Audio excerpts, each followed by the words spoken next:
Strap in, buccos. So, there's a show on the internet that I sometimes like to go take a look at. And that show is, of course, Breaking Points. And boy howdy, have Crystal and Sagar really been on a streak lately of just exposing that Sagar is a fascist who is willing to carry water for the most racist and most anti-democratic positions imaginable. And well, we're gonna take a look at what he thought about the Puerto Rican segment. Let's find out.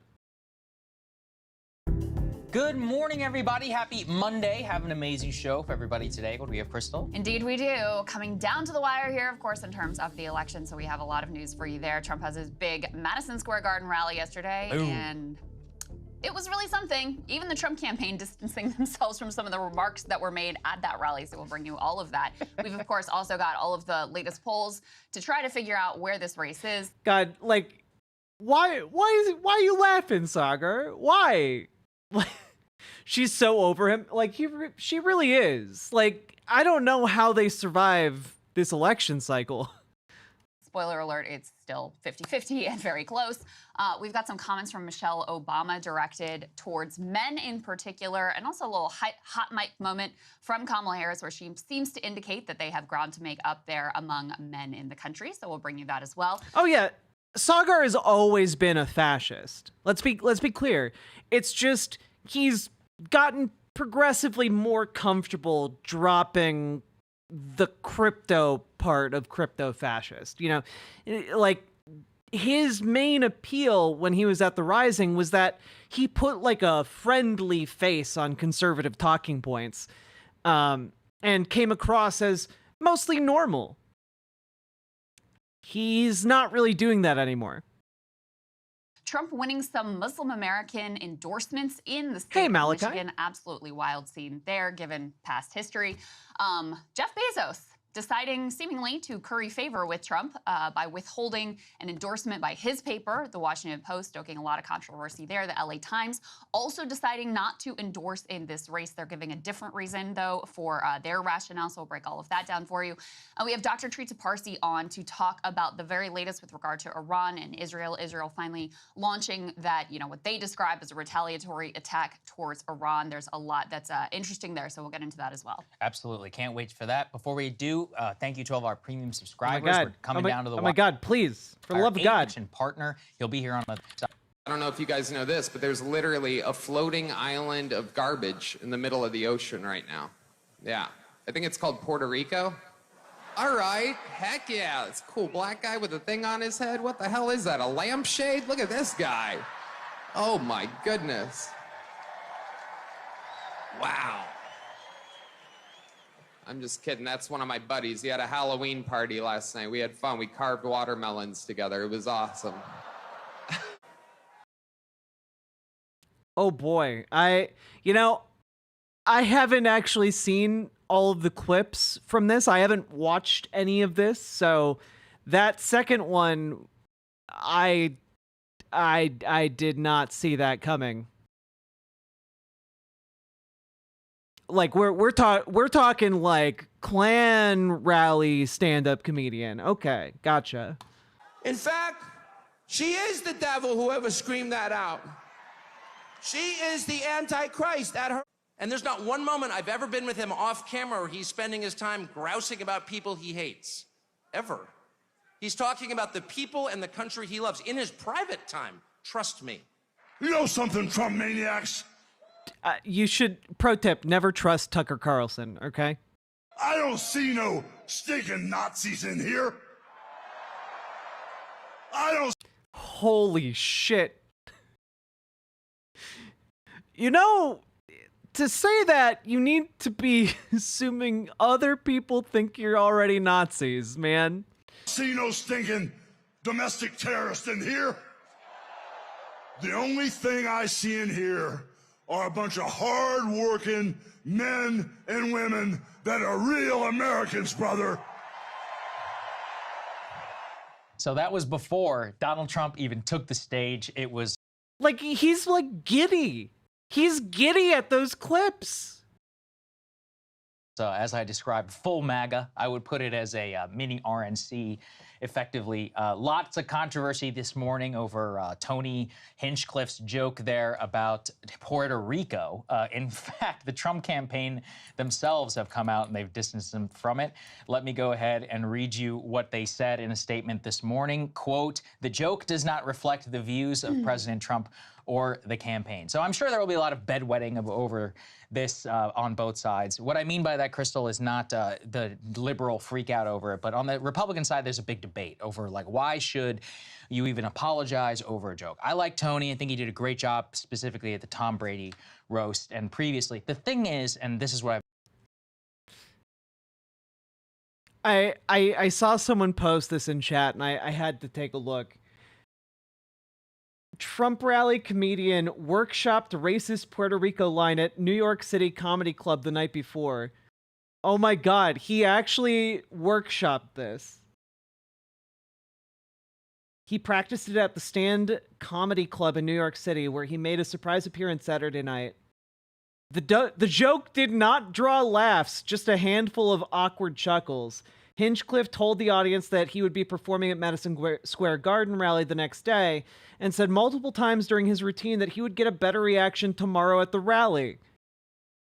Presumably because he knew that the rally audience would be more racist. That's insane. He stared at a room full of people not laughing at his joke and said, "No, you are wrong." And then did it again. That's crazy. How is this live at this hour? At this time of year? Located entirely within your kitchen? I've been thinking about. The reason why is that you shouldn't necessarily just have an edgy campaign guy, or sorry, an edgy comedian at a campaign event, because it appears as if that is a reflection of the campaign. It is. They vetted his material. You can't pretend that it's not. Yeah. As opposed to at a roast or elsewhere. Now, look, Hello, in general, if making Luck. a joke about Puerto Rico is literally enough to push you over the edge, I don't know. I think it's frankly kind of ridiculous, but maybe people vote that way. The point remains. Maybe people might be swayed in their vote by a presidential candidate approving messaging that calls the place they are from a piece of garbage. Like, he was invited and the material was approved, presumably because the Trump campaign approves of it. Weird how that works. Means that there are 500,000 people of Puerto Rican descent, apparently, in the state of Pennsylvania. I feel like it's one of the largest communities. Morbius Dragon, thank you for gifting a membership over on the YouTube. I very much appreciate the support. Old friend Chuck Rocha, who runs that Latino-focused Nuestra PAC or whatever, and he's already raising money. He's like, give me money so I can text this to everybody. Bad Bunny came out and endorsed Kamala Harris immediately after this came out. So, look, will it make a big difference? I don't know. But I think that the point stands that, in general, like 9 days out for this, the Puerto Rico joke, it just doesn't appear to be helpful. I guess the... Wait, I'm sorry. Bad Bunny, I wanted to check and see, like, how big is Bad Bunny's following? He literally has he has 45 million followers on Instagram and on YouTube. Like, dude, like, all told, like, here, one more second. J-Lo.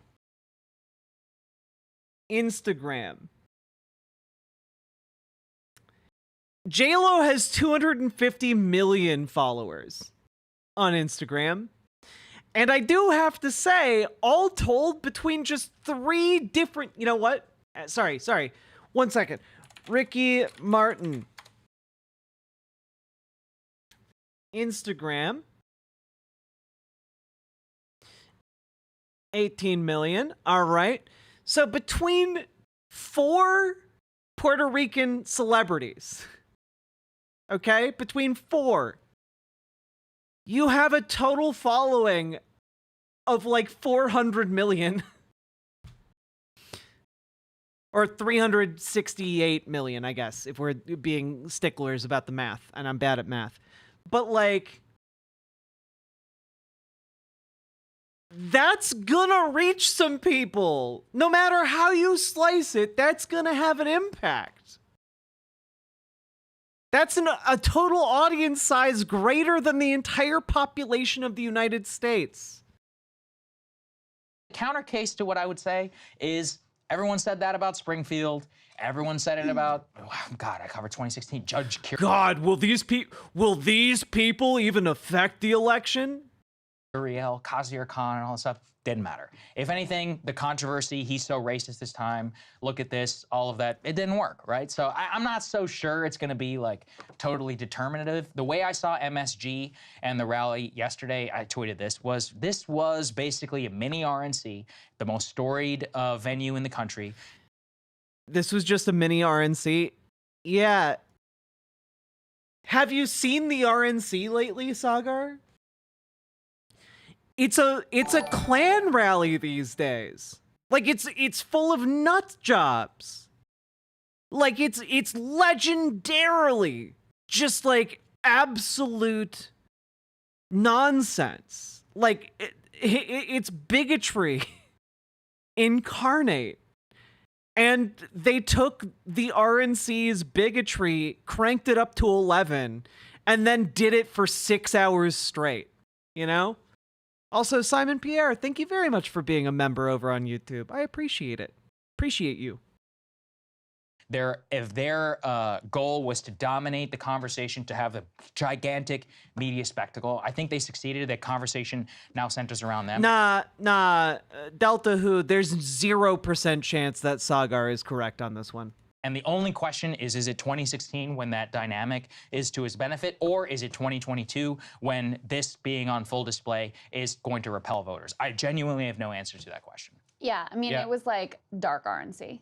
This was like, we're gonna let our pretty similar, freak flag fly. I mean, you got... Brianna Huffman, I don't know that Kamala should advocate for Puerto Rican statehood in this moment. I think that she'd probably be better served advocating for like a new referendum on Puerto Rican statehood versus independence. I think that would be better. I don't know that it would help her a ton, but we'll see. Puerto Rico deserves to be a state. It either deserves to be a state or it deserves to be independent. Either one. It needs to get out of this weird quasi zone. Honestly, I think we should abolish all U.S. territories. Hot take. And either make them states or grant them, like, much more autonomy than we currently do. Like, territorial, like, U.S. territories are insane. The way we interact with them and the way they don't have representation whatsoever is insane to me.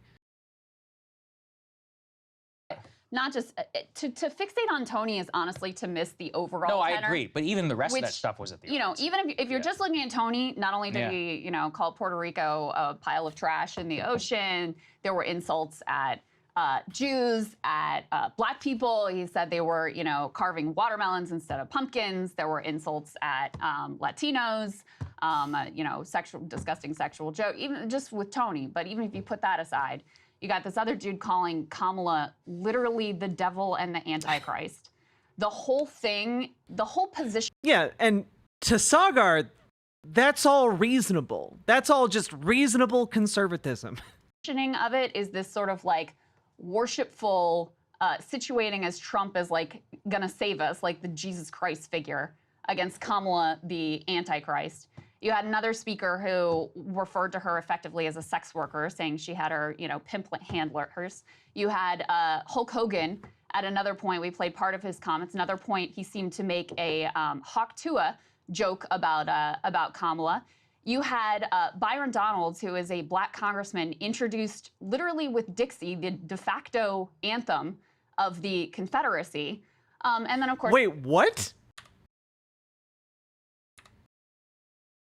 You had Byron Donalds, who is a black congressman, introduced literally with Dixie, the de facto anthem of the Confederacy. Oh my God. Oh my God, what? To be clear, I have not watched any of that yet. This is crazy. This sounds insane to me. I have only watched the segments of that related to Puerto Rico, and I haven't even watched the entire section of that guy's stand-up. Like, I think we'll cover it. Wait, why are you commenting on without seeing any of this? So you're doing this... What the fuck are you talking about? I watched the relevant Puerto Rican section. That's what I watched. I didn't watch the whole 6-hour rally. I'm not doing you dirty. It just isn't relevant for this.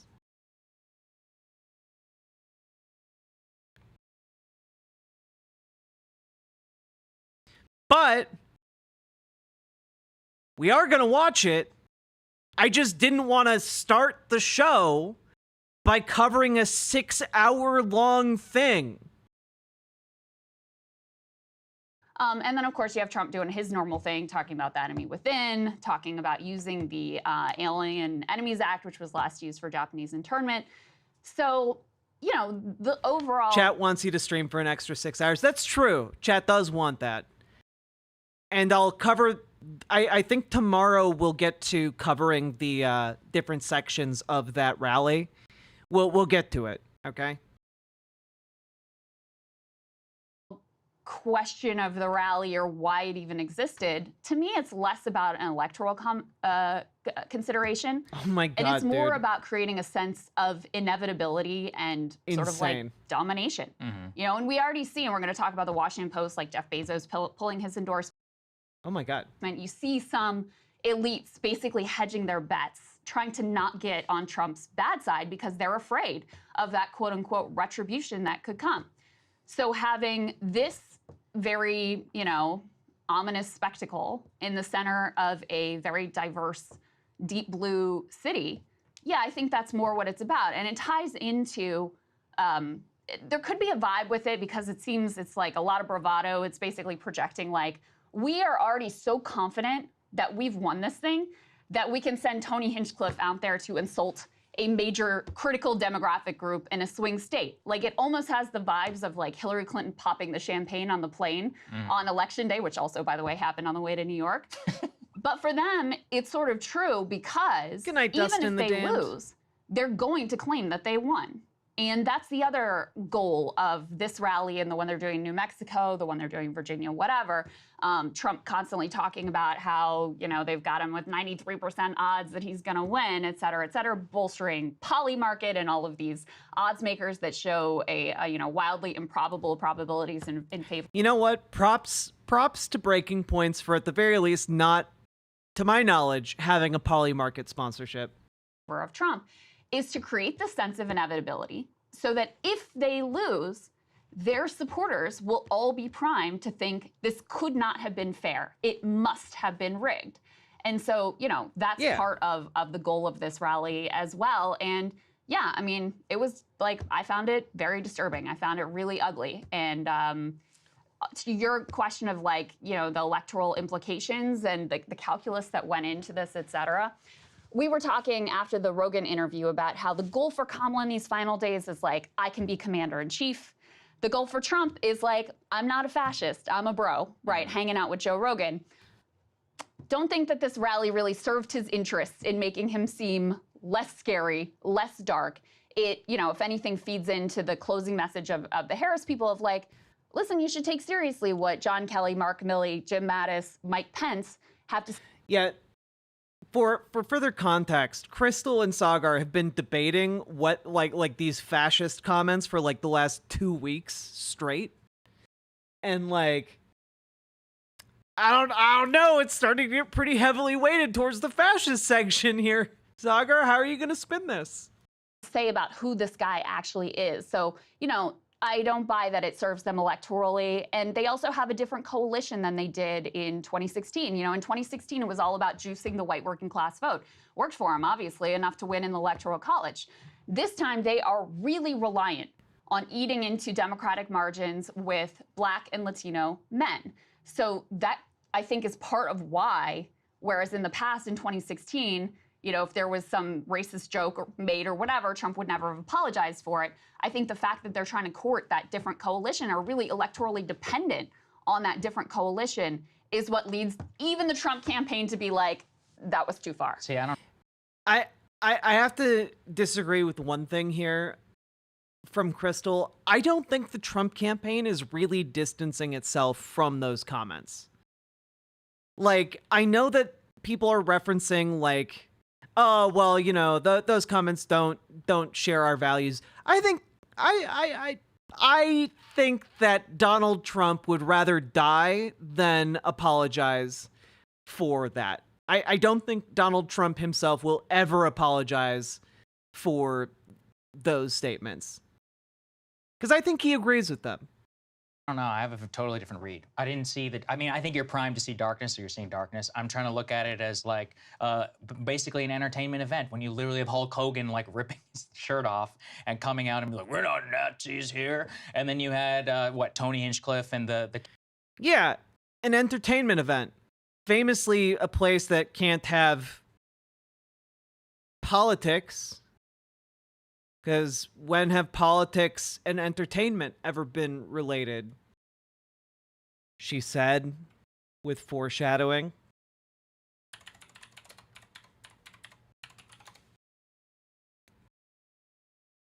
I mean, goodness sake, guys. When would you ever have found politics and entertainment combined? I wonder where one might have found that. Politics and games and athletics combined. I wonder. She said, not subtly. Comedian. The aspect of it to me was just pure camp and entertainment. You could see darkness if you want to, and you're taking it seriously. But the whole point of Trump is that most people don't take him seriously, specifically the people who vote for him or are inclined to do that. So for them, like they see if. Ooh, Stoudman. Jack, I asked my brother, who's a cop, what he thought about the recent fascist comments because he stopped talking politics with me 5 years ago precisely because he felt I was going too far calling Trump a fascist. His response was just to tell me what he is, where he is politically now, and the best I could describe him as is an ANCAP with a fucking edgelord desire to see the system burn down. I'm like, you're a cop and you have so little faith in the system you prefer anarchy over democracy? Ay. Sorry to hear that, Stoudman. If anything, the media bedwetting, they love it. There's nothing that they love more than to see people call him a fascist or a racist or compare it to Nazi MSG. That's the best thing that could happen for them because they wear it on their sleeves. Then why are they distancing themselves? Okay, they're distancing themselves from one comment, but this Antichrist stuff, that's like, first of all, that's like any Republican evangelical event, not endorsing it. I've always found it creepy and weird. Then why are you downplaying it? And second of all, it's not just any evangelical event. It's Donald Trump's, like, last hurrah on the campaign trail. This was, like, his swan song for his politics campaign here. Like, he's doing other rallies, don't get me wrong, but, like, this is the final gigantic hurrah for the campaign prior to Election Day. It's not just any evangelical event. It's the Republican event. but that's what they do.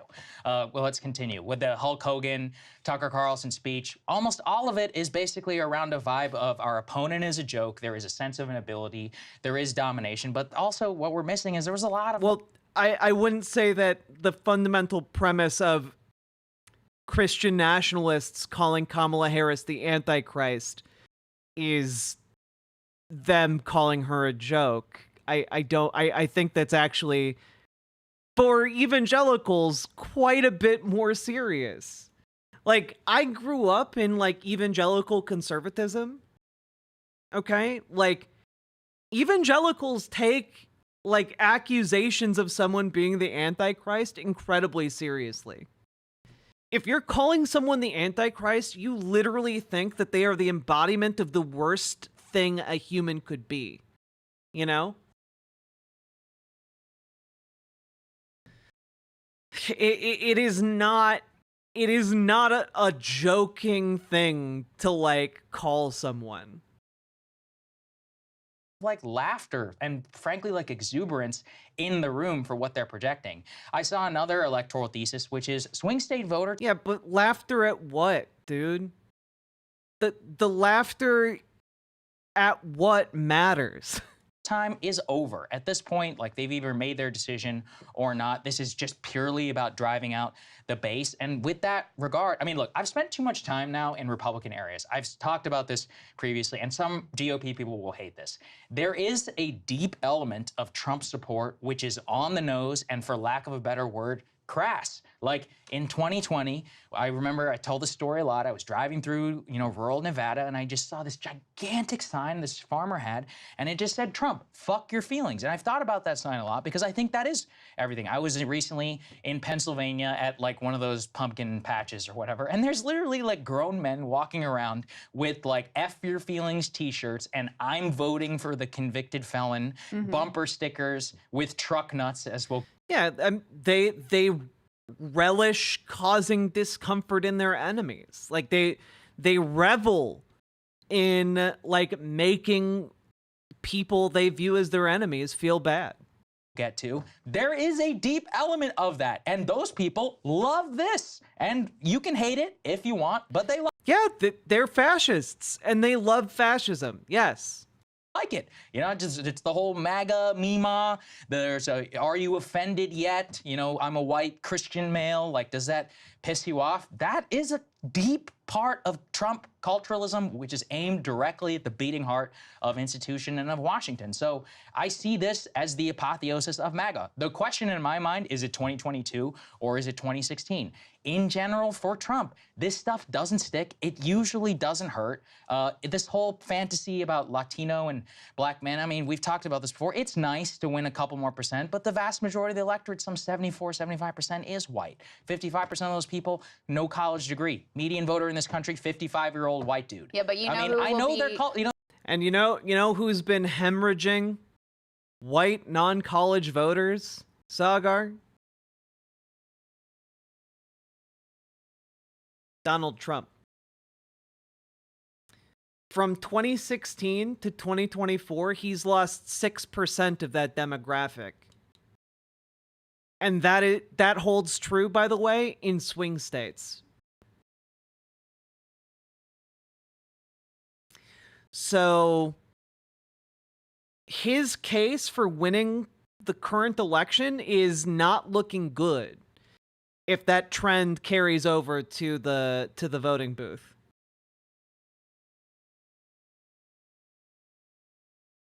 No, they're culturally, this aligns most with them. Offended by this. And honestly, like even if it's 6% fewer people of that demographic deciding to vote at all, that's still a huge win for Harris. Whole situation is a lot of those white college educated okay, but suburban they're Democrats voters already, right? I mean, they're they're not. going to come they're out actually and vote. not. I mean, that's where, listen, I think you're right that this is the kind of beating heart apotheosis of MAGA. And that's what I find so disturbing. I think the deal, the implicit that Trump... It is fascinating to see Sagar be like, yeah, this is the apotheosis of MAGA. But then, like, oh, but it's not fascism. Like, no, it's fascism, bro. Trump has with his supporters is basically, you give me unending loyalty. And listen. Ooh, did John from San Antonio have poll number updates, Michael DeZingle? And if you watch this and you didn't think that this was like, you know, worship of a cult hero, I don't know what you were looking at. You give me unending loyalty, and I will give you permission to indulge the ugliest parts of yourself. That's what was on display here. I mean, Tucker came. I mean, she's right. She's right. Like, effectively, what it means is, under Donald Trump, if you give him fealty, you can do whatever you want to your enemies. You can do whatever you want to your enemies. Came close to saying it. He said something to the effect of, you know, what we love about Trump is he's given us permission to tell the truth, which is, of course, preposterous when you look at a guy in Donald Trump who probably lies more than, like, literally any other political figure we've ever seen. But what he means by that is, now, like, we can tell. I mean, Brianna Huffman, to be fair, like, I don't necessarily understand how one can throw out all of the polling recently. Like I understand looking at individual polls and, like, taking issue with their methodology. But a lot of the polling right now is not looking great. Like, it takes a very cultivated, like, approach to, like, cut out all of the ones that don't look good. Like, to put it nicely.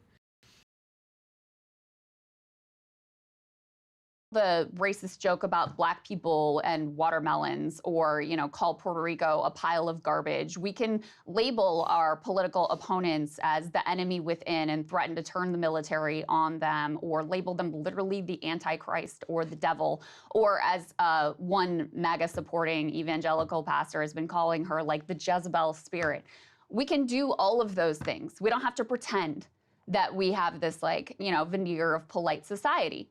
And it's really not about policy, because we've seen him be all over the map. We've seen this policy platform this time around totally different than what it was in 2016. I mean, early turnout is good for Dems, obviously, but, like, I just don't know that that's enough to throw out all the polling. You know, like, that's the thing. Like, the early turnout is pretty great this year, but, like, will that hold true through election day? And I don't think anyone really knows. 16 at this same event, you had people who were, you know, spouting policy positions that were totally at odds with each other. Rudy Giuliani calling all Palestinians terrorists and, you know, cheering for more hawkishness. And then Tulsi Gabbard goes up there and is like, oh, Trump is the anti-war candidate. It doesn't have to be coherent, because it's not about that policy. So I don't know what the electoral impact will be. You know, I don't think that this served the end that you and I both were saying that Trump had. His goal in the final days was to humanize himself and to make it feel preposterous that he was, you know, this sort of, like, dictatorial, authoritarian, fascist figure. I don't think that this helps him in that regard. You know, is it a game changer? I don't know. But to me, it's just more. Oh, yeah, Verilion. Trump absolutely passed info along to Saudi Arabia and to Russia and probably to Hungary. I don't think to North Korea.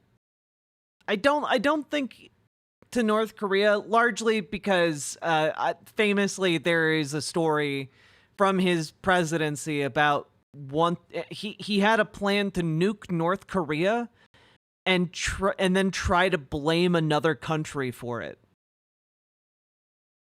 That thankfully he was stopped from implementing by his top generals.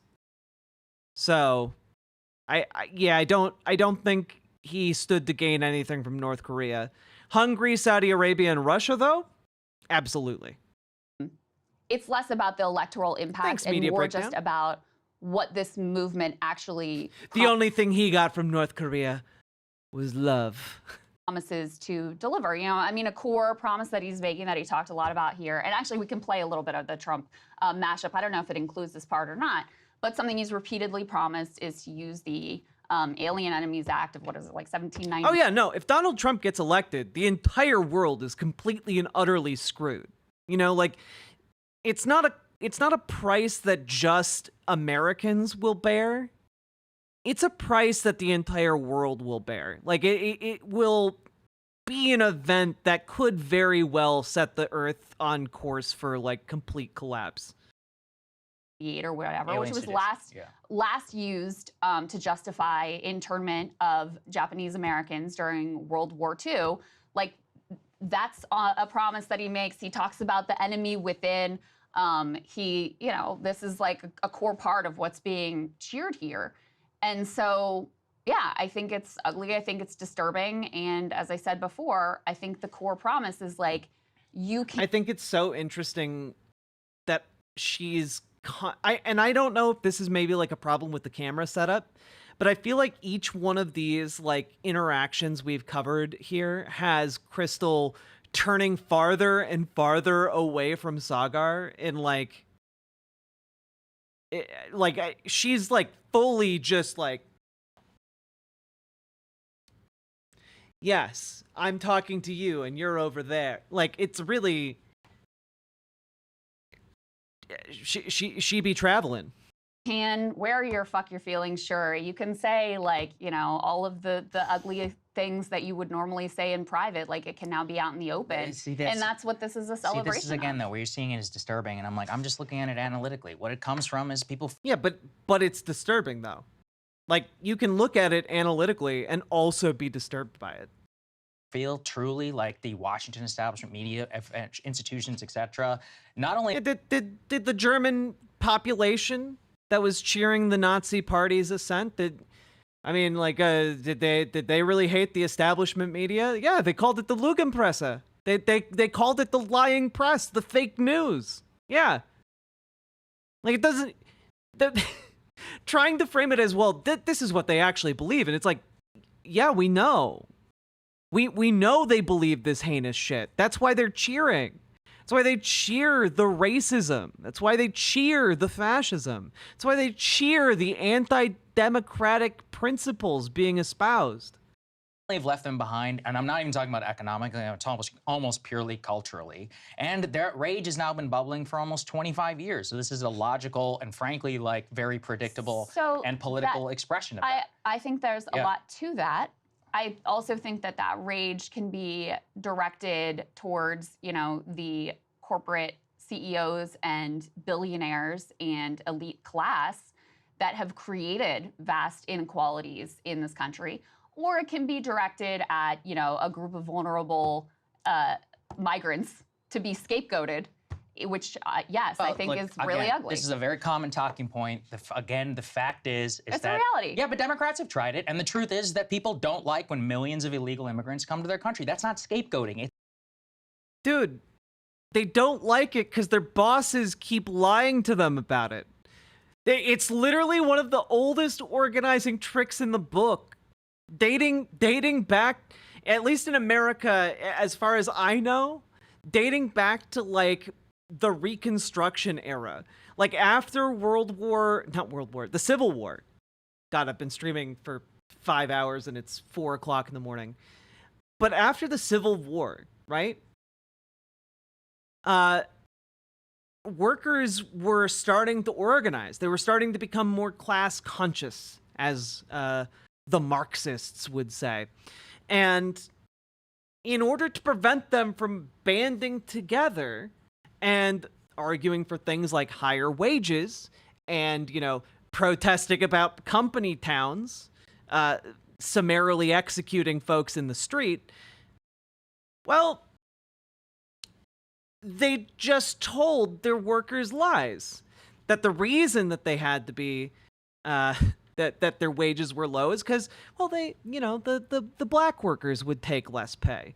And they told, the same lie to other workers about other groups. And instead of fighting the bosses, they fought each other. Okay? I'm simplifying here, but, like, it's a redirection. You just have them fight each other, and if they're too busy fighting each other, well, then they're not organizing against you, you know? And that is exactly the narrative that has been perpetuated. We covered it earlier tonight. Elon Musk has been mainstreaming this, that like wages are kept low by immigration. When in reality, all of the, even the most conservative analyses of immigration effects on wages show that wages go up due to immigration. Immigration raises wages. It's just that the American people and a lot of conservatives have been fed a lie by, you know, Republicans who stand to gain, by billionaires and millionaires who stand to gain. Immigration raises wages.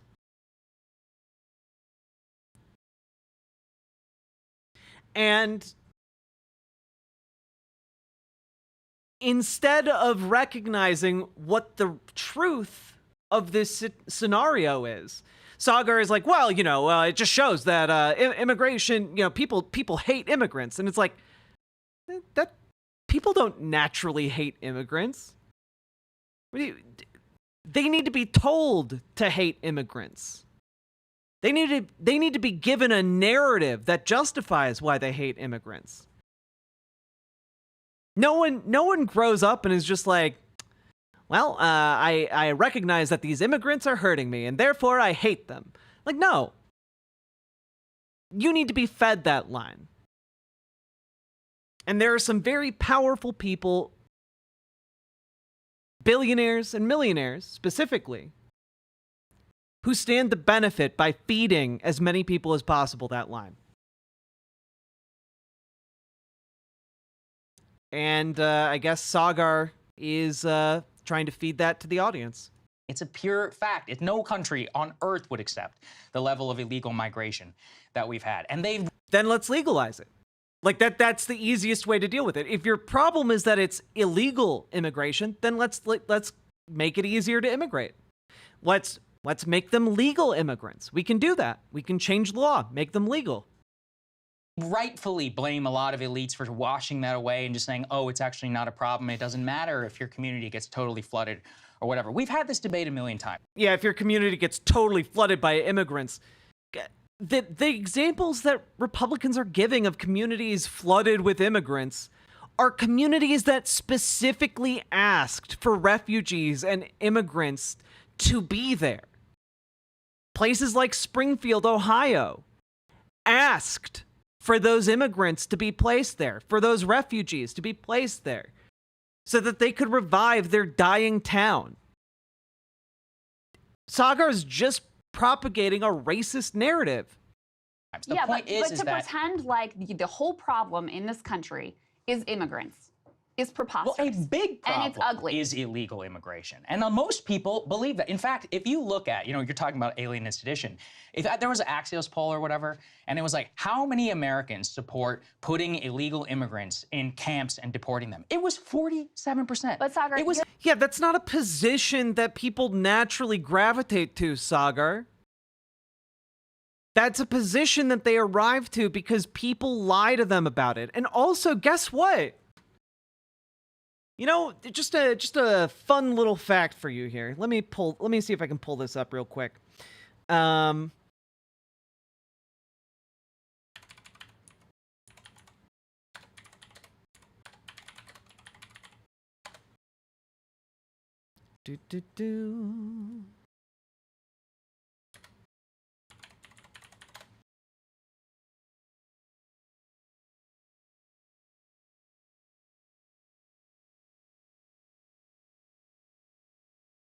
Let's see here.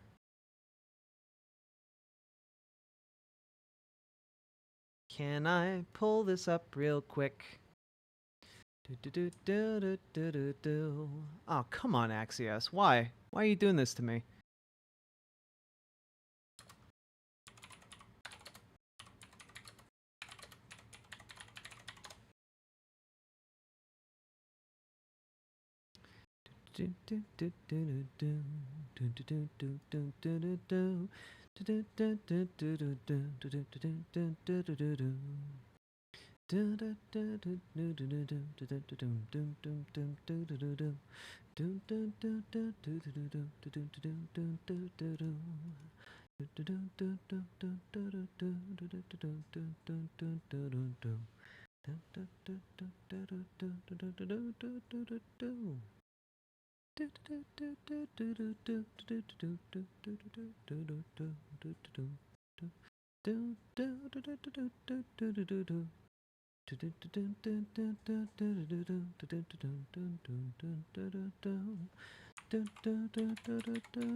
Looking for this thing, really hard to find.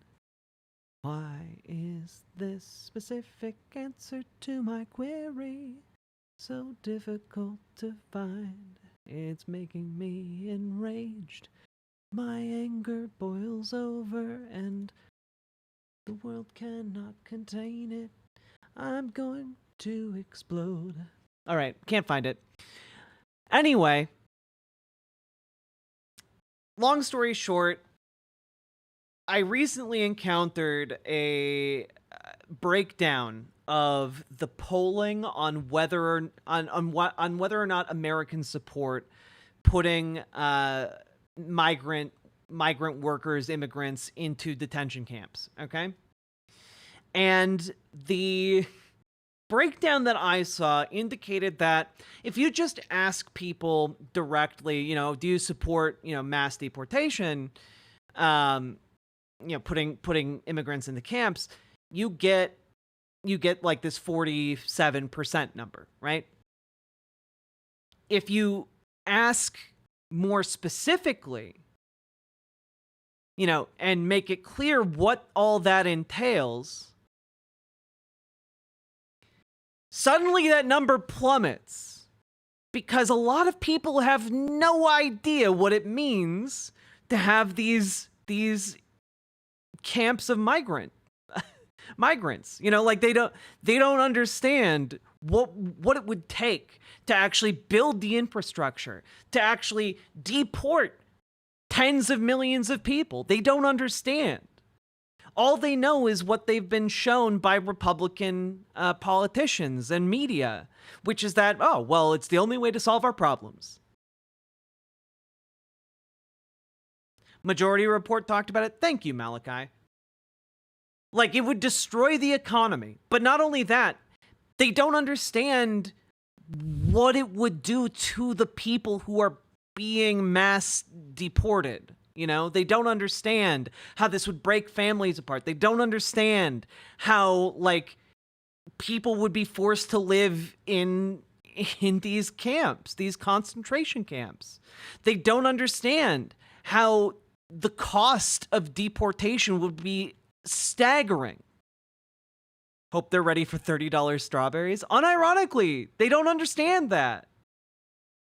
They don't understand the value immigrants bring to their community. They don't understand the cost of it. And if you explain even a little of that, support for mass deportation plummets.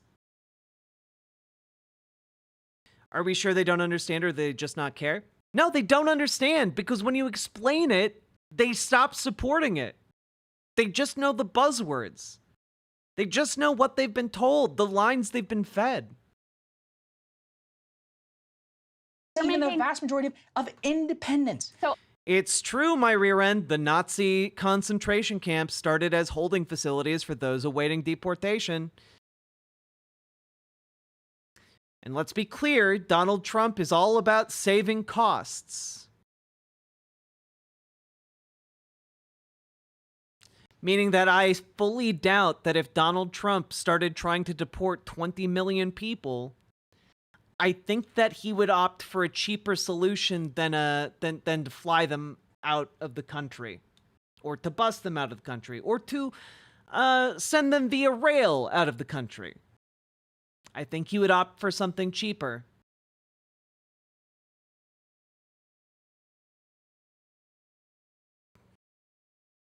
5-star hotels? Yeah, that's what I'm getting at. People think illegal migration is a disaster. Your electoral point. I'm really not disputing your electoral point, although I do think that the polling on immigration is a lot more complex than you say. Because if you ask them also, should there be a pathway to citizenship for people who are here who are undocumented, they also say yes. And they definitely don't support, like, let's totally close our borders and have net zero migration. So putting the electoral point aside, though, it's a moral point. I think it's wrong. I think it's wrong. I think it's ugly. I think it's an inaccurate picture of where the problems in this country actually stem from. I think it's cheap to take shots at people who are, you know, largely powerless, who are oftentimes escaping, you know, systems of persecution that our country basically, you know, set up. Many of the migrants who are coming here are fleeing from countries that we have. Lady Raincloud, I would describe Crystal more as a progressive than a shit lib, but like the other is accurate, though. Friend might be stretching it at this point. She looks like she's ready to like clock him in the face. Incredibly onerous sanctions on. So yeah, I think it's cheap, it's ugly, and it's wrong. I do think it was I relatively summed it up well here. I made a thumbnail earlier. Was it this one? No, that was the unedited one. Is it this one? Damn it. Nah, it's this one. There we go. Nailed it. This sums up their dynamic really well. I want good things to happen, and I love fascism. That's basically their positioning. Generally. It was the Humanist Report. Awesome. Thanks, Malachi. Folks, go watch the Humanist Report. Friend of the show.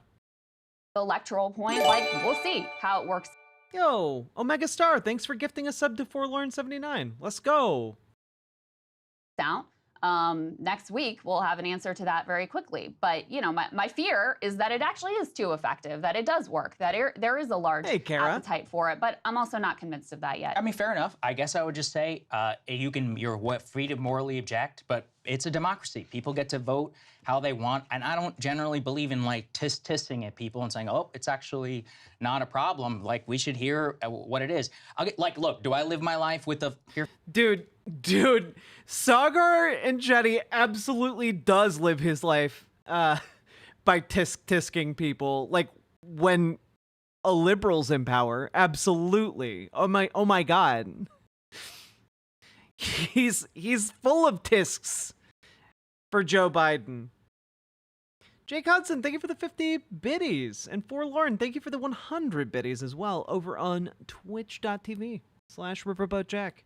Your feelings t-shirt and truck nuts? No, I don't. And honestly, I don't have a lot of I don't really get it, period. But I can anthropologically look at them and be like, okay, well, there's something going on here. And for me, like full MAGA, basically of what that rally was, is a political and cultural expression of, frankly, a very ignored force, and of one which people feel is not accurately reflected in their higher institutions of culture. Yeah, it is. That's the problem, you dipshit. It's fascism that they're expressing. They're expressing the fascism, and you like it. You're saying as much here. Come on, dude. Media, and at a certain point, like, you do have to, if it wins, people should ask a lot of questions about how did that happen? What exactly led to this? If you want to make that corporate argument, you know, I mean, frankly, look, I don't even disagree, but the truth is that people, you know, like, the second Joe Biden like takes a shit in the wrong toilet, you know, like this guy will be up his ass about it, okay? Like, you besmirched the sacred value of that toilet. How dare you? Like, but when it's fascists going full fascist, he's like, well, you know, anthropologically, it's a very interesting phenomenon, and you know, really, they're all these righteous freedom fighters expressing their desire to be free, and God, don't care. I hate to say it, but every time that they've tried the so-called deliverism and this argument, especially in the face of mass illegal migration, it's rejected almost entirely, to the extent that Democrats have won any ground. It's with rich, college-educated whites who are culturally look at the truck nuts and the fuck your feelings t-shirt and are repulsed by their fellow American equally as the other person. That's kind of a wild thing to say, though, when Republicans, when was the last time they even won the popular vote? 2004. So, yeah. I mean, you act like this is the You know what? Props to Crystal for bringing that up. Like, amazing point. He's trying to make this like, oh, this is the voice of the people. This is the real voice of a people who've really been disenfranchised. They haven't seen enough fascism exemplified by their leaders in the highest offices of government. And really, this is a mass populist uprising when you look at it anthropologically. And then she's just like, when was the last time they won the popular vote? And the answer is 20 years ago. The answer is 2 decades ago. The vast majority of the country. Number one, I mean, okay, but it's pretty damn close. Democrats, and even in the Electoral college. Number one, I mean, but that's pretending like the only thing anyone cares about is immigration. Number one, Democrats have embraced a very hawkish, but to pretend like, you know, the anti-immigrant position is one that isn't held by elite politicians is at this point preposterous. It's my view that doesn't exist among elite politicians. You don't hear it from Democrats at this point whatsoever. Yeah, but you heard it 2 years ago, 5 years ago. Number two, like, there's this posturing like this is this overwhelming majority that's being ignored, and it's like, no, actually, it is a minority, as evidenced by, you know, every election since Donald Trump has been on the scene, where he has never won the popular vote, and where Republicans lost in 2018, lost in 2022, et cetera. And you know, so it also overstates how popular this mode of politics has been proven to be. So, like I said, listen, I'm really not making an electoral point because I'm humble about, I don't know what's going to happen next week. You know, maybe people love calling Puerto Rico an island of trash and love calling for immigrants to be rounded up and put in camps. And but something tells me that isn't a widely held belief. Love, you know, saying Kamala Harris is the Antichrist, or at least just, you know, are happy to ignore it for whatever reason. That could certainly be the case. I'm making the point that, you know, immigrants are not the problem in this country. They are not the reason why, by and large, housing prices are high. They are not the reason why it's so hard to afford healthcare. They are not the reason why education costs have skyrocketed so dramatically. They are, you know, yes, there is an issue with we need to get the border under control. I personally think we will actually be better off as a country if we let in far more legal immigrants than we have. But, you know, I just think that this direction for the country is ugly, bad, and wrong. Okay, that's my bottom line. Again, I think that's fair. I've made various counter arguments as to why, but in general, again, you want to listen to people. Well, wait, you haven't made counter arguments as to why it's morally right for them to have this movement. You actually haven't. You've avoided that particular point, Sagar.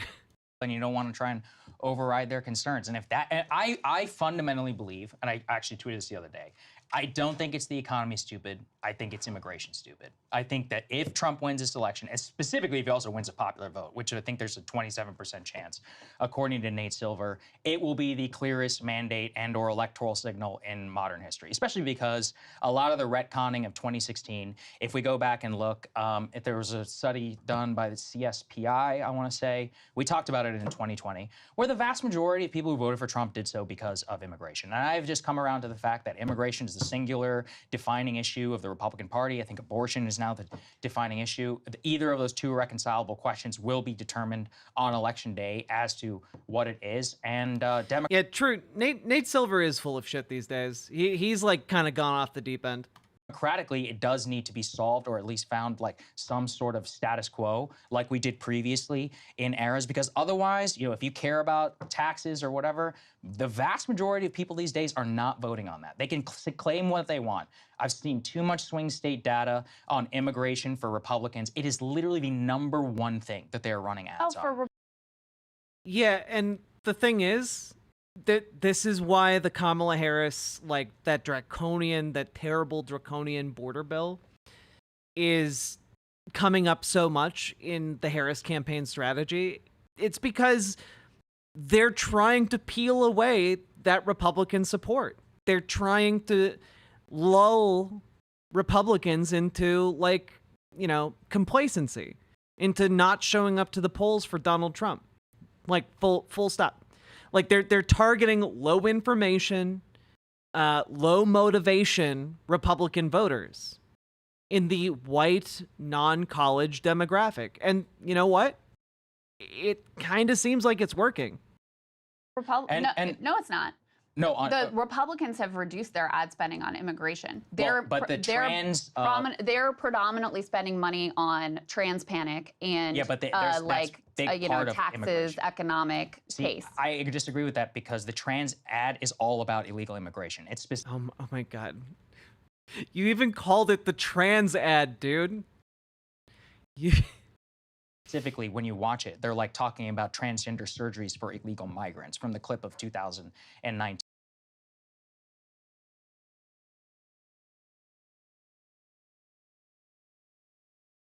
Yeah, and it's stupid.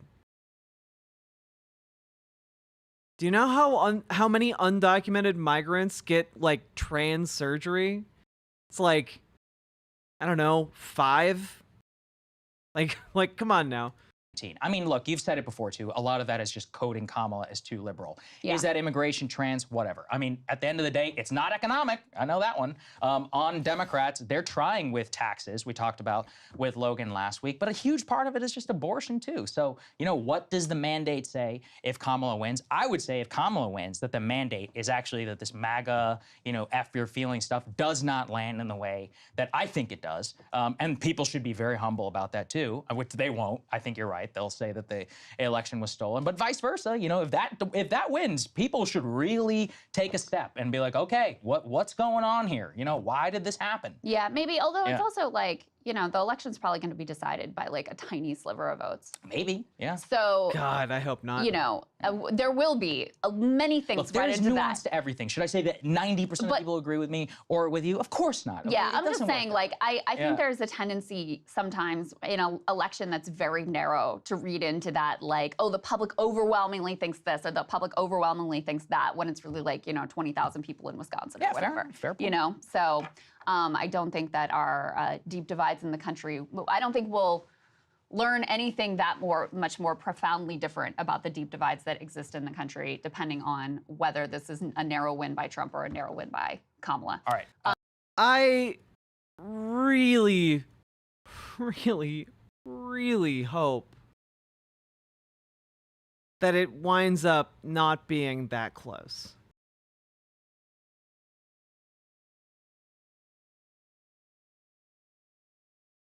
Yeah, like Lady Raincloud, I think it's pretty obvious that she kind of despises him. Should we hear? Do you want to play Trump? I was just going to skip it. All right. So to me, it's the same shit that he said. Here's the thing. To me, Trump is a secondary character almost for this, because Trump himself and what he says does not matter, as we see at the rally. You can be anti-war and you can say the Palestinians, what did he say, are raised at age 2 years old to slaughter people. The contradiction. Yeah, he uses an ethnic group as a slur, man. Like, he calls people he doesn't like Palestinians. Like, come on, dude. Is the point. The contradiction is the fact that the cultural saying fuck you to the elites, that's it. That's basically That's not to the elites. Oh, okay, fine. It's to like vulnerable immigrants. Fine, to elite tastemakers who think that it's okay to have 12 million people illegally let in your country, or who don't think it's that big of a deal, or whatever. It's about, you know, even culturally, to the extent, I mean, I've talked about this before, you can't turn a TV on without seeing, like, some transgender couple or whatever in a TV show shoehorned in God for no forbid reason. that I mean, it's annoying. It is annoying. I mean, he's angry about seeing trans people. Like, understand, if you've made it this far and you're a conservative, just understand how insane that sounds. Like someone who claims to not be racist suddenly starts talking about how, oh, it's impossible to turn on the TV and not see something with some black in it. Like that's what he's doing. He's just doing it about trans people. How can you not see it? How can you not see it? He's just disgusted by seeing different kinds of people. God forbid.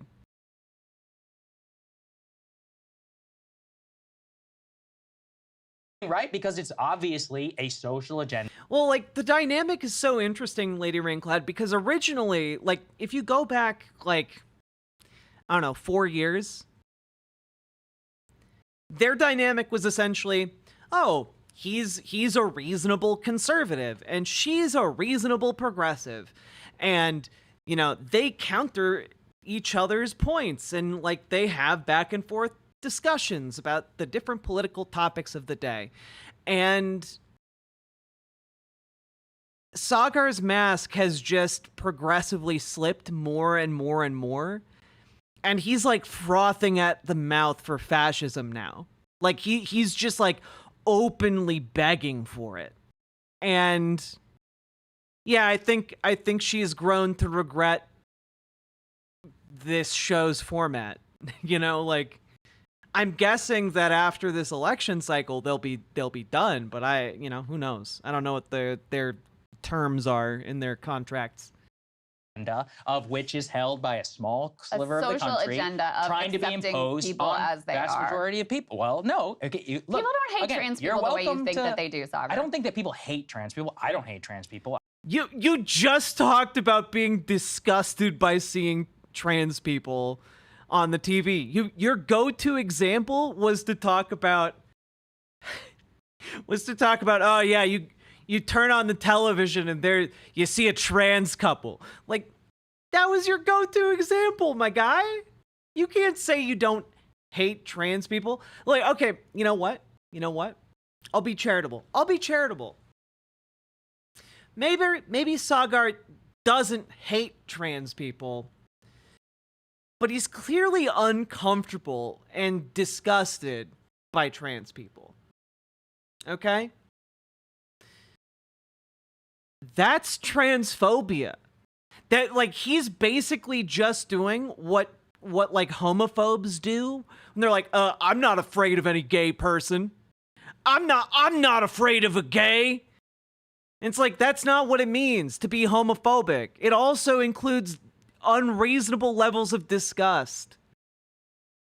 That's what you're doing for trans people. Like, it's not reasonable for you to be like, trans people on the television. Just change the channel, bro. Like, you have streaming now. You can go watch literally anything.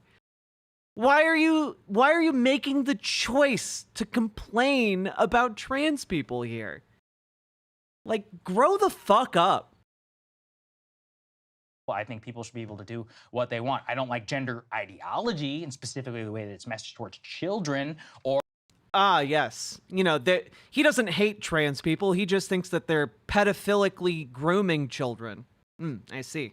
Or, I mean, which, by the way, is also recycled homophobic rhetoric, where the argument went that because gay people can't conceive children together via sex, then that means they must predate on children to turn the children gay, and that's how you make more gay people. He's just doing that for trans people. We haven't covered this yet, but there was a landmark study about puberty blockers that somehow got held up at the NIH because it happened to prove that it didn't work so well for the people who do that. Those citation needed. You know, maybe actually bring up the study instead of just saying landmark puberty blocker study. You know what? Just because. Let's just take a look.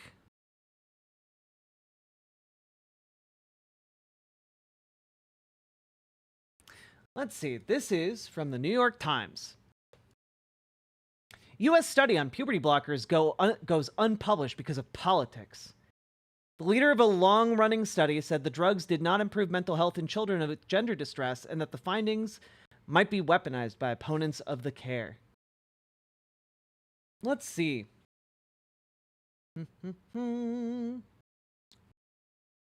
Oh, wait. I remember this. Wait a minute.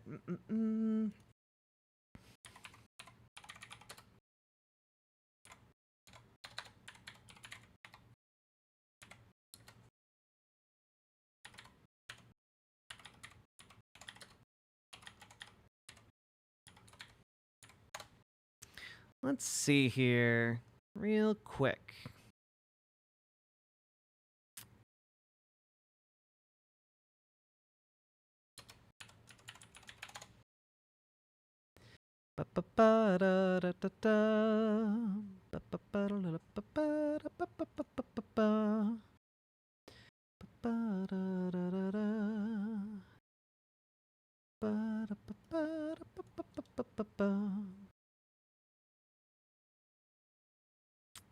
Let's see. Looking for a thing to find a thing. Da, da, da, da, da.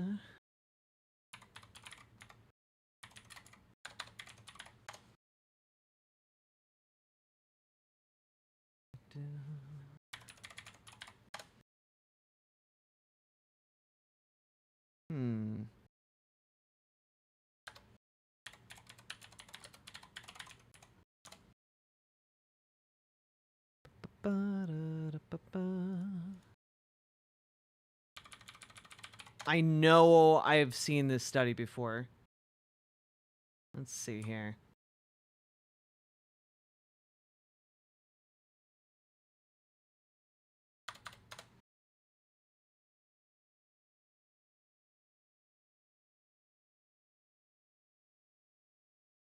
What the fuck? Twitter is so broken, dog.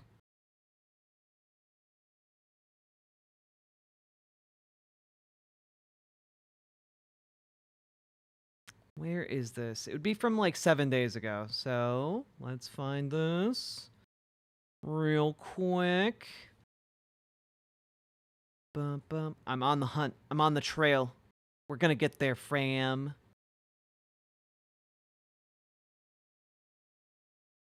I didn't expect to be bringing this up, so I did not prep ahead of time. Silly me.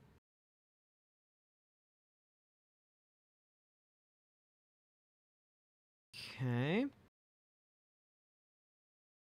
Let's see.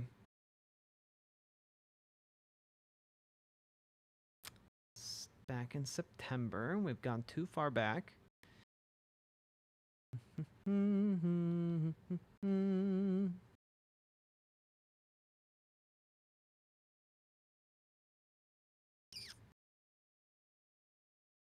Oh, does she delete tweets? I think she deletes tweets. That's really unfortunate.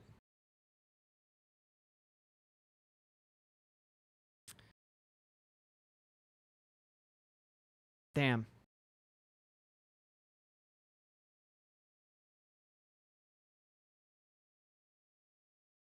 Yeah, we covered that earlier tonight, Lady Raincloud. What? Oh, Aaron in the morning. That's right.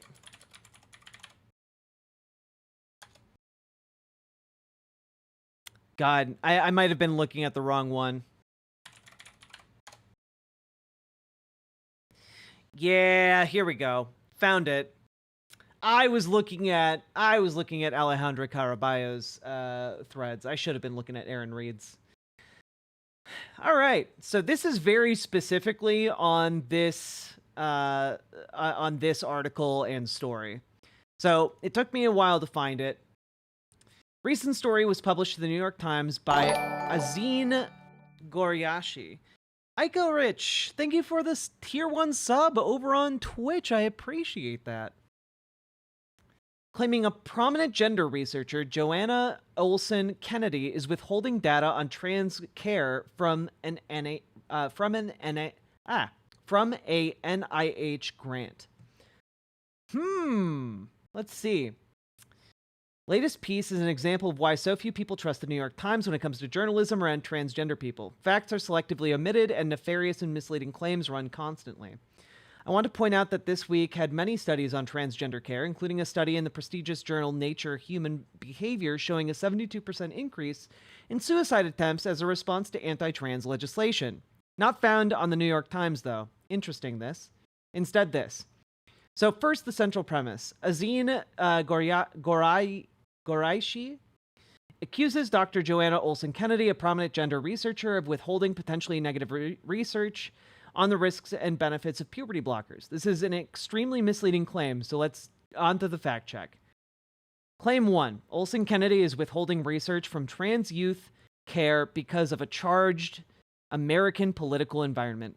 Fact, the research team has published 28 studies from the TYC NIH grant and has been extremely prolific in their output. So it's just a lie.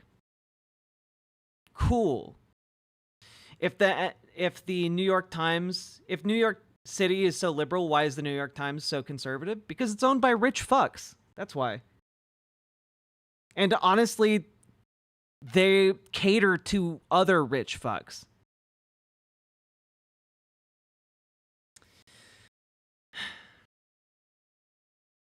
You can view the track record of the NIH-funded project here to see the dozens of articles in high-level journals they've produced off this dataset, including bone research, height, growth rate, effectiveness of implants, and more. They even published a finding that those who presented for puberty blockers had better mental health than those who waited or were forced to wait, undercutting Goraishi's, I can't pronounce her fucking last name, so sorry, Goraishi's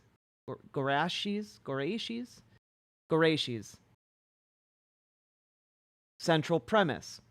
Claim 2.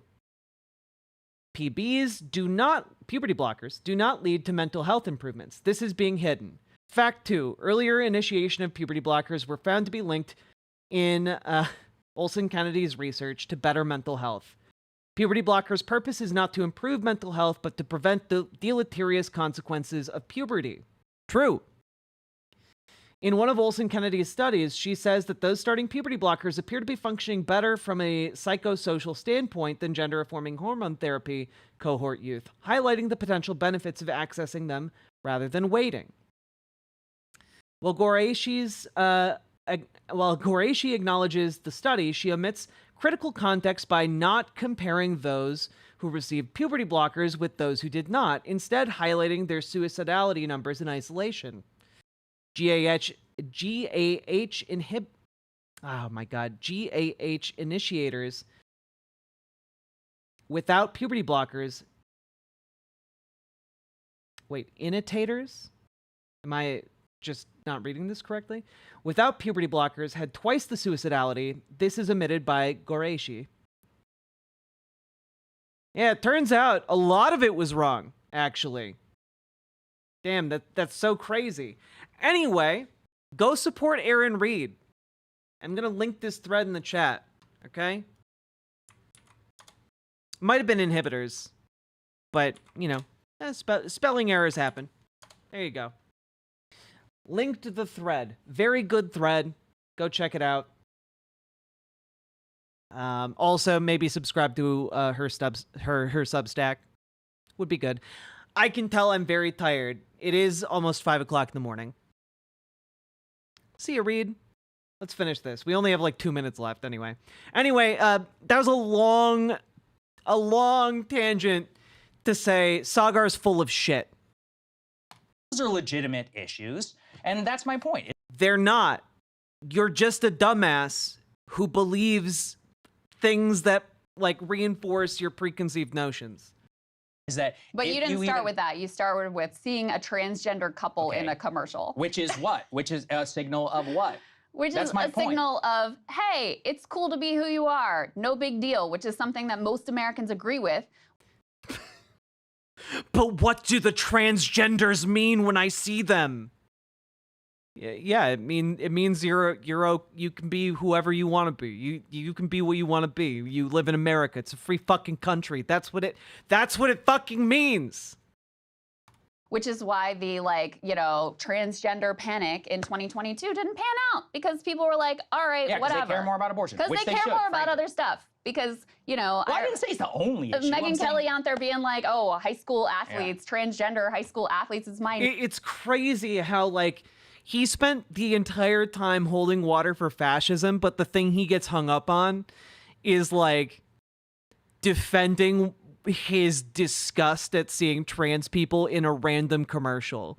Number one issue, like, that's an insane fringe view. Yeah. But it actually is held. I don't think you do hold that view, but that is like a kind of a core belief. Like, she gets a lot of praise for that in the Republican Party. And, so that's become a center of energy among this group as well. But anyway, we're getting far afield now. The trans thing was just a metaphor for the idea that social liberalism dominates. It's not a metaphor, you dipshit. You just hate trans people.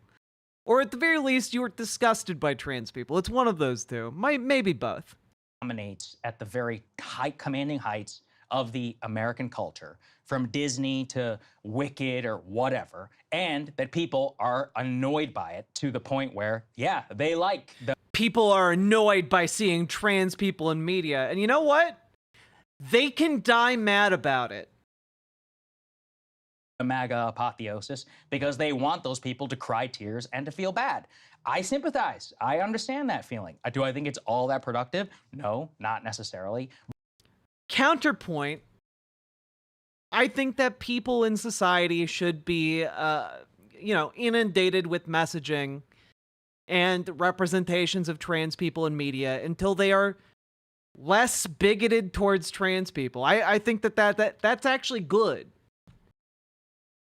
The same way that, like, media can give permission to, like, women to become FBI agents. Okay, the Scully effect. The same way it can empower people. It can also, like, dissuade people from being racist, bigots. It can help make people more accepting of those who are different from themselves. And you know what? Flood the airwaves with trans people until people are like, you know what? Trans people are just like everyone else. They're people. Let trans people exist in media. Let trans people be like big gay disasters. Let trans people be like, respectable, upstanding, everyday citizens. Let trans people be like, just let trans people be.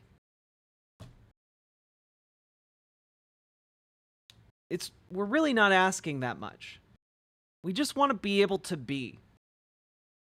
Whether it's in society or in a video game or in a movie or a TV show. Like, honestly, I don't know where he's getting that, like, trans people are everywhere in movies and television right now. Like, what? Like, people will literally watch movies like I Saw the TV Glow and be like, that's not about trans people. Like, you don't care. You don't care. You don't care until you see us in something and then you become uncomfortable. And I think the people who want to yell and scream at trans people that they see going into a bathroom, I think they should be uncomfortable with, like, trans people in media. I think they should be shown trans people in media until they become more comfortable with the idea that people different from them exist. Like, goddamn. Delta Who, give Abbott Elementary a shot. It's a charming show, and one of the main recurring characters is very clearly autistic in a way that's absolutely delightful. But, I mean, it's politics, right? We have to learn a little bit from what Vox Populi, is kind of trying to send a signal. Like I don't know. I think that when movies initially started, you hardly ever saw black characters. You hardly ever saw black people. But, you know what? I think as black people became more commonly accepted in media, I think that helped a lot of people become less bigoted towards black people. I'm just throwing it out there. that just throwing it out there that maybe the same could be true of trans people. I don't know. Just throwing it out there.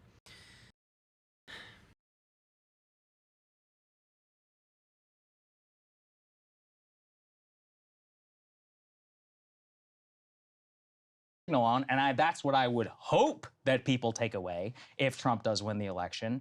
Unfortunately, I don't think that that's necessarily the case. But that's kind of why I say Trump is not, what he says doesn't matter. He's a figure. He is like a lightning rod or whatever for whatever cause that, you know, pisses people off in the way that you want to. I think immigration is the bigger part of that, but it's a big tent, you know, for grievance. That explains why Rudy and Tulsi and RFK and all these people can be pro-Trump all at the same time, and the internal contradictions are the point. You know, you're just applauding their anti-empiricist values. The point is that they swear fealty to the great leader. That's it. That's it. The internal contradictions are not the point. They're just irrelevant. They're just irrelevant when you're talking about a fascist movement. I increasingly believe that about MAGA. Hey, if you like that video, hit the... God, fuck that guy. Like, seriously, what the fuck?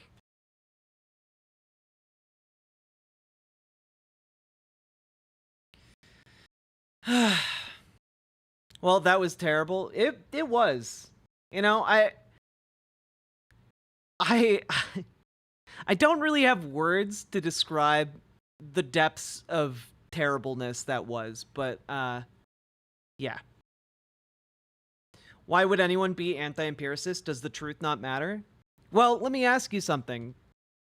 Like, does it help a fascist dictator to be pro-truth? The entire existence of a fascist dictator is predicated on loyalty, not truth. So it is actually bad in fascism to be a proponent of truth. It's why they attack the media. It's why they attack academics. It's why they attack purveyors of information. It's because truth actively impedes their power grab. It actively stops them from getting what they want. It really is that simple. And Sagar is just foaming at the mouth for more of it, frankly. More anti-empiricism. Why would you want to be loyal to an asshole like that? Because he hates the same people you hate. Because he gives you permission to be violent or bigoted towards them. Towards people you hate. It's entirely a feels-based system. You know? And it might be that you stand to benefit in some ways, in an immediate sense. Like, for example, if 20 million immigrants are suddenly deported. Well, that's a lot of real estate that suddenly is freed up, and wowee, you might be able to get yourself a house for cheap.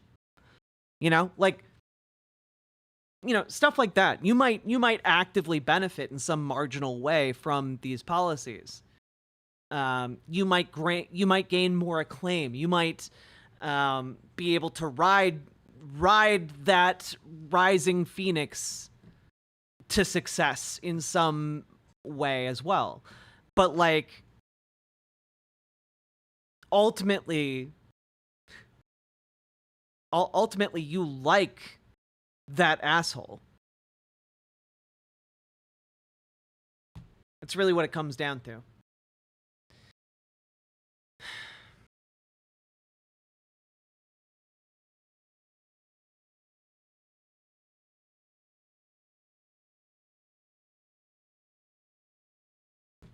Ultimately, that's what it comes down to in my mind. People want permission to act on their worst impulses.